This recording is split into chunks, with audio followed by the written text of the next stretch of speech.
Magandang araw mga kaibigan. Bigyan natin ng reaction, opinion itong post ni E.B. Hugalbot. Isinare niya ang press conference ni Claire Castro sa Ministry Media. May tinanong dito tungkol sa mga birada ni Congressman Toby Chanco. At ito na hindi na napigilan ang birada, galit, resback ni Auntie Claire laban kay Congressman Toby Chanco. Ito, pakinggan natin.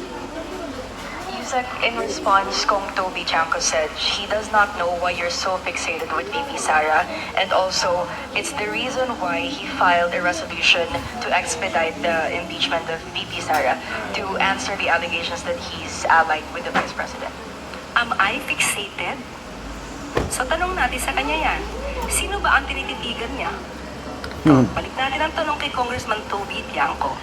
Sino po ba ang tinititigan niyo?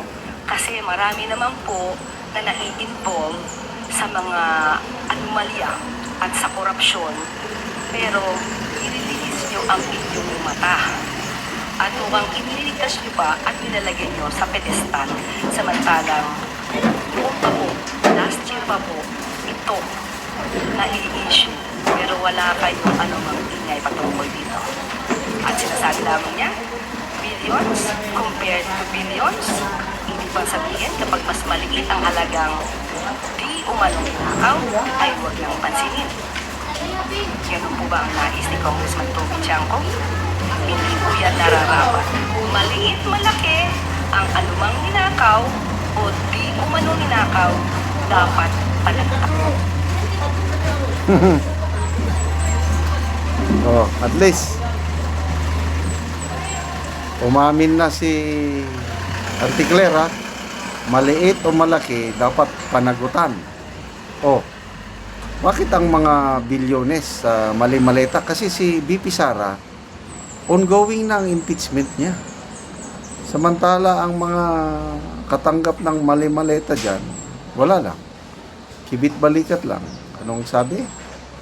Lousy script, hindi pang award winning. Hindi nyo na maluloko ang taong bayan ngayon, Auntie Claire. Kahit hindi nyo yan pinapansin, ang taong bayan, darating panahon, more back. Kailan? Ito na, every time may survey, lumalabas ang resback ng taong bayan. Kaya, wag na kayong magreklamo, Auntie Claire, na every time na mababa ang rating ng inyong Pangulo, wag nyo sabing trabaho ng trabaho ang Pangulo. Bakit hindi nyo makita ang kanyang sinseridad ng kanyang trabaho? Dahil ito, yung mga isyo tungkol sa palasyo, kibat balikat hindi nyo sinasagot. Kaya hindi nyo masisi ang taong bayan na wala nang, yung mas marami sa taong bayan, wala nang tiwala. Kaya lumalabas yan sa mga survey. Palaging negative na ang rating ng inyong Pangulo. Negative ang net. Huwag kayong magreklamo ng si VP Sara na inaalipusta ninyo siyang mataas. Kasi nga, ang paniniwala ng nakakarami, inaapi nyo.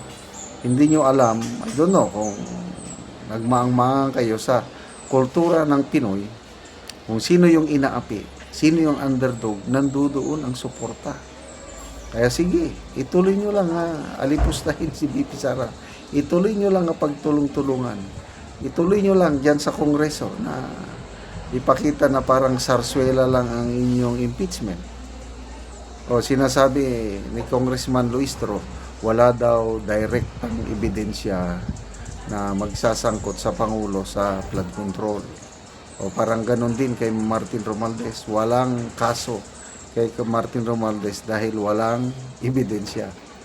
Kay VP Sara, wala rin silang ebidensya. Bakit tuloy-tuloy yung impeachment? Hindi man nila ibinasura.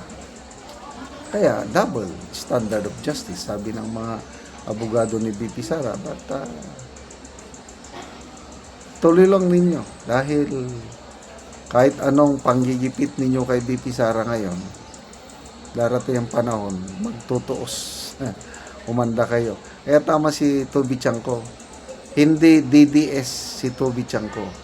Ganyan din si Congressman Erice, hindi sila DDS. Ano lang yan, taong bayan ang tinitignan. Wala silang color sa politika.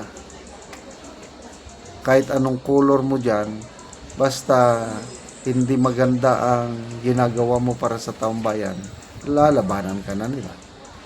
Toby Chanco, campaign manager noon ng alyansa, ngayon wala na. Lumalaban na sa administration sa mga masasamang palisiya. Congressman Erese, siya nang nagiging boses ng taong bayan. Kaya kahit dilawan pa siya, I do not care. Sana dadami pa ang mga kongresista katulad ni Congressman Toby Chanco, Erese, of course, ang mga Gen Z natin, hindi natin kalimutan, Kiko Barsaga, malapit na siyang babalik. Yung suspension niya, lapit na matapos. Action na naman ito. Hintayin natin ang season 2 ni Congressman Libeste. I believe marami pa siyang bala na ilalabas. Kaya wag mo na kayong kakumpiyansa. Auntie Claire, yung kaso, parang ang counter reply ni Auntie Claire Castro is humingi siya ng counter damages. I think 500 million. 110 million lang ang hinihingi ni Libeste. Yung counter reply ni counter affidavit ba ako ang nabiktima, sabi ni Claire Castro. Parang sleepless nights daw siya o anxiety. Kaya humingi siya ng 500 million damages. Walang problema yan. Di ba, bilyonaryo itong si Libeste. Kaya niyang bayaran ang mga damages. Ang problema, kung matalo si Auntie Claire, yung 110 million na damages na, mamumulubi. Maliban lang kung marami na siyang, kung ang asahan lang niya, yung sweldo niya as Yusek, 4 million a year, plus kita niyang vlogger, mahirapan. Pag matalo siya sa kaso na magdadanyos siya ng 110 million, malaking pera yan. Salamat mga kaibigan sa inyong pagsubaybay sa aming channel. Nakakatulong kayo ng malaki sa tribong Talandig ng Bukidnon dahil ang sweldo natin sa channel na ito is pantulong po sa tribo. Namimigay tayo ng libreng yero at pako para makapagpatayo naman sila ng mas maayos na tirahan. Panoorin nyo ang video na ito. Karon mo na ni ang atop sa natagaan na mo og yero. So makita gid nato nga dagko na gid kayo og mga buslot ang iyang atop.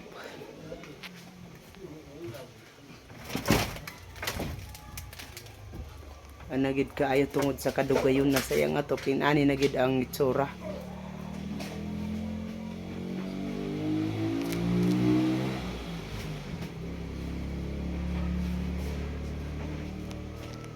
Og mao na ni ang yero nga among gihatag nga ilang iatop karon.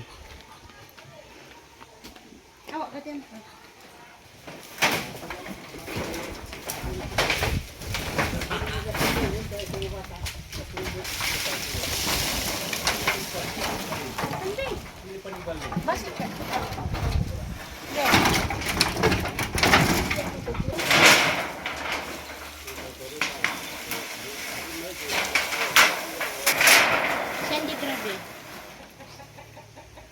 Doon si mana kakataas oh.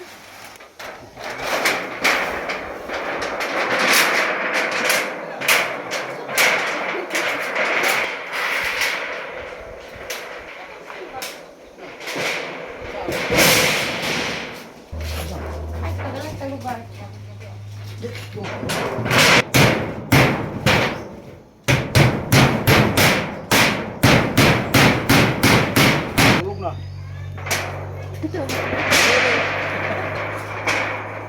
Tulog na rin kayo. Og karon man na gyud sa pag-atop ang among ginahatag nga yero. Napulihan na gyud to ang ilang mga atop nga daot na. May ngapon sa tanan. Salamat kayo nga nainiabot nga naimalmo nga kasing-kasing nga nitabang sa mua. Nga kung wala ning yero, maulanan gid mi perminti diri sa amoa. Pero salamat kaayo sa dako kay nga pagtabang sa amoa nga malumong kasing-kasing nga tawo. Salamat kayo and God bless. Salamat kayo sa nagtabang sa amoa nga napulian ang among atop nga napulo ka tuig nga di na mi kaulanan. Oo nga naay malumong nga kasing-kasing nga nitabang sa amoa nga di na mi kaulanan. Salamat kay ante. And